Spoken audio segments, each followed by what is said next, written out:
उन्हाळी भुईमूग लावण ते काढणी भरघोस उत्पादनासाठी संपूर्ण व्यवस्थापन मार्गदर्शन. नमस्कार शेतकरी मित्रांनो, मी सखाराम राठोड, शिवम कृषीटेक मंठा लोणार रोड भोकसाळ मधून तुमचे मनापासून स्वागत करतो. मित्रांनो, कमी खर्चात आणि कमी पाण्यात जास्तीत जास्त नफा देणारे पीक म्हणजे भुईमूग.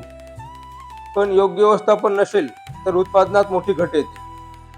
आजच्या व्हिडिओमध्ये आपण भुईमुगाची पेरणी, खत व्यवस्थापन, पाणी आणि कीड नियंत्रण यावर सविस्तर माहिती घेणार आहोत. व्हिडिओ शेवटपर्यंत नक्की पहा. नंबर 1, जमीन आणि वाण निवड. भुईमुगासाठी मध्यम ते भारी आणि पाण्याचा चांगला निचरा होणारी जमीन निवडा. त्याच्यामध्ये आता सुधारित वाण टॅग 24 किंवा फुले प्रगती SB 11 यासारख्या वाणाची निवड करा. टीप: जमीन भुसभुशीत असणे आवश्यक आहे जेणेकरून आर्या जमिनीत सहज शिरते. त्याच्यानंतर बीज प्रक्रिया, उत्पादनाची गुरु किल्ली. शेतकरी मित्रांनो, मर रोग आणि मूळ कुजव्या टाळण्यासाठी बीज प्रक्रिया सर्वात महत्त्वाची आहे.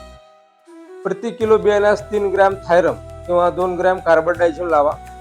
त्यानंतर रायझोबियम आणि PSB या जीवाणू खताची प्रक्रिया केल्यास उत्पादनात 15 ते 20% वाढ होते.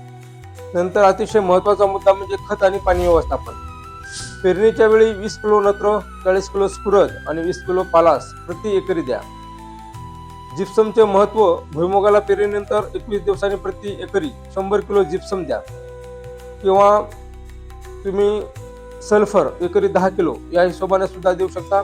यामुळे शेंगा चांगल्या भरतात आणि दाण्यामध्ये तेलाचे प्रमाण वाढते. आता पाणी व्यवस्थापनाच्या बाबतीत जर पाहायचं झालं तर भुईमुगाच्या आऱ्या सुटताना म्हणजे पेरणीनंतर 40 ते 45 दिवस आणि शेंगा भरताना म्हणजे पाण्याची कमतरता भासू देऊ नका.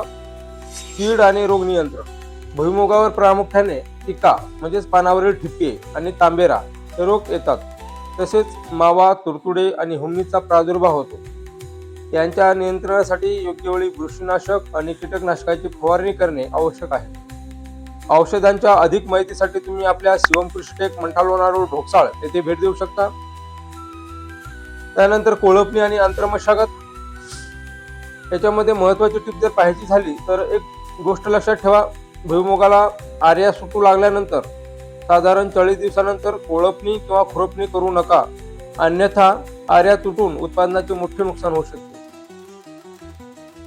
शेवटी निष्कर्ष जर पाहायचं झालं तर शेतकरी मित्रांनो, अशा प्रकारे नियोजन केले तर तुमचा भुईमुग नक्कीच बंपर उत्पादन देईल. तुम्हाला शेतीविषयक काही शंका असतील किंवा खते, बियाणे हवी असतील तर नक्कीच शिवम कृषीटेक मंठा लोणार रोड भोकसाळ येथे भेट द्या. हा व्हिडिओ आवडला असेल तर लाईक करा, शेअर करा आणि आपल्या चॅनलला सबस्क्राईब करायला विसरू नका. व्हिडिओ शेवटपर्यंत पाहिल्याबद्दल धन्यवाद. भेटूया पुढील व्हिडिओमध्ये. तोपर्यंत राम राम. जय जवान, जय किसान.